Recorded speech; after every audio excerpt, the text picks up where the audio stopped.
Morning dear friends, और आप सभी को हमारे उद्धारकर्ता प्रभु यीशु मसीह के नाम से जय मसीह की। आज की मनन में पवित्र बाइबल से पहला तीमुथियुस की पत्री अध्याय 5 उसके 17 से 25 वचन में लिखा है, जो प्राचीन अच्छा प्रबंध करते हैं, विशेष करके वो जो वचन सुनाने और सिखाने में परिश्रम करते हैं, 2 गुने आदर के योग्य समझे जाएं। क्योंकि पवित्र शास्त्र कहता है कि दावने वाले बैल का मुंह ना बांधना, क्योंकि मजदूर अपने मजदूरी का हकदार है।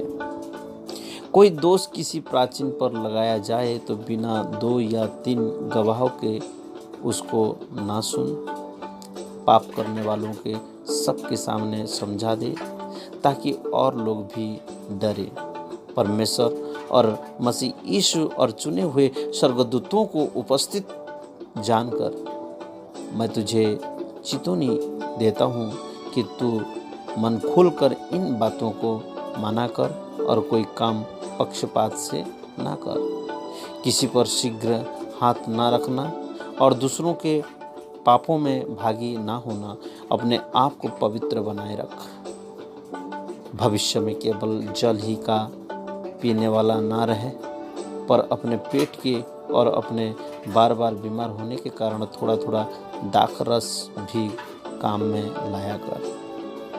कितने मनुष्य के पाप प्रकट हो जाते हैं और न्याय के लिए पहले से पहुंच जाते हैं, पर कितनों के पीछे से आते हैं। वैसे ही कितने भले काम भी प्रकट होते हैं, और जो ऐसे नहीं होते वे भी छिप नहीं सकते।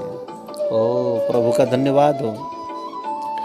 धन्यवाद के योग्य परमेश्वर को हम कोटि कोटि धन्यवाद करते हैं आज की इस धन्य अवसर के लिए।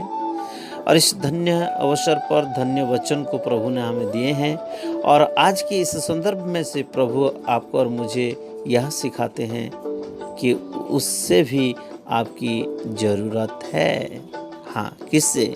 प्रभु से भी आपकी ज़रूरत है। मेरे प्यारे श्रोताओं, एक मसीही अगुवे के पास किसी कलीसिया के कुछ सदस्य आए। वे उससे यह जानना चाहते थे कि वे अपनी कलीसिया के पासबान को कैसे निकालें। अगुवा इस बात को समझ गया कि ये लोग उस पासबान के प्रति सही भावना नहीं रखते और मात्र कुछ व्यक्तिगत कारणों से ही उस पासबान को निकालना चाह रहे हैं। अगुवे ने उन्हें ये सलाह दी, जब आपका पासबान प्रचार कर रहा हो तो उसकी आंखों में झांके और बीचों बीच में कहे भी आमीन।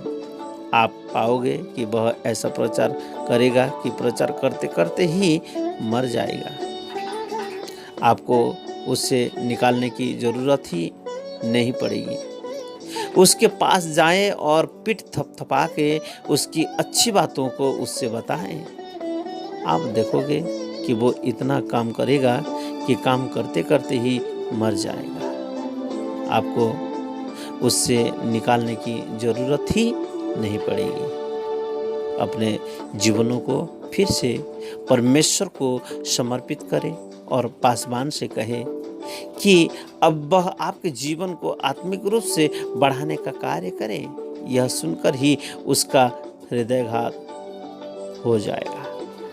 पूरी कलीसिया से कहे कि पासबान के लिए प्रार्थना करे। जल्दी ही उसका कार्य इतना प्रभावशाली हो जाएगा कि उससे कोई दूसरी बड़ी कलीसिया अपने पास खुद ही बुला लेगी। आपको उससे निकालने की ज़रूरत ही नहीं पड़ेगी। कलीसिया के सदस्य समझ गए जो बात वह अगुवे उन्हें समझाना चाहता था। कई बार हम सब लोगों के बारे में तो सोचते हैं, मगर अपने पासबान की ओर नहीं देखते। हम सोचते हैं कि हमारी प्रत्येक आत्मिक आवश्यकता को पूरा करने की जिम्मेदारी उसकी है, उससे भी हमारी ज़रूरत है। इस और हमारा ध्यान ही नहीं जाता।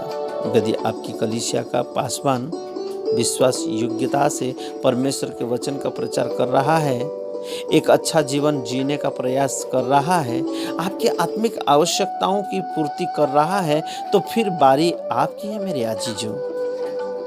आपको कुछ करना जरूरी है। विचार करें, क्या कभी आपने अपने पासबान से कहा है, जो कुछ आप मेरे लिए कर रहे हैं उसके लिए मैं आपका आभारी हूँ?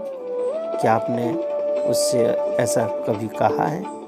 यदि नहीं, तो मेरे प्यारे परमेश्वर के लोग याद रखें, उससे भी आपकी ज़रूरत है। जो आप निकालना चाहते हैं, जिसको आप भगाना चाहते हैं। मेरे प्यारे श्रोताओं, प्रभु आपको और मुझे किसी के विचार करने के लिए नहीं कहा गया।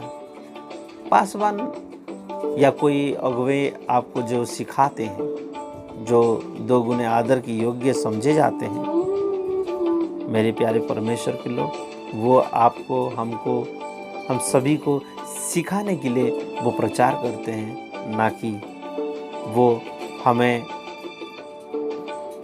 कमज़ोर या हमें मारने के लिए नहीं, या हमको निकालने के लिए नहीं। इसलिए सावधान तौर पर हम किसी भी पासबान या किसी भी लोगों के विषय में चर्चा ना करके, विचार ना करके हम अपने बारे में प्रचार करें या विचार करें या चर्चा करें। हम अपने आप को झांकें, क्योंकि उससे भी आपकी ज़रूरत है मेरे अजीजों, उससे भी आपकी ज़रूरत है। इसलिए आइए प्रार्थना करें। पिता स्वर्गीय प्रभु, हम आपके धन्यवाद करते हैं, मार्गदर्शन दे कि हम अपनी कलीसियाओं के पासबानों के आत्मिक ज़रूरतों को भी समझे और उन्हें प्रोत्साहित करने वाले हो सके। ऐसी शक्ति, ऐसी सामर्थ मुझे और मेरे इन प्यारे भाई बहनों को प्रभु आप दीजिए, बोलकर आपसे हम दुआ करते हैं। प्रार्थना सुनने के लिए धन्यवाद। प्रार्थना उद्धारकर्ता मसीह यीशु के नाम से मांगते हैं, आमीन और आमीन। God bless you my dear friends.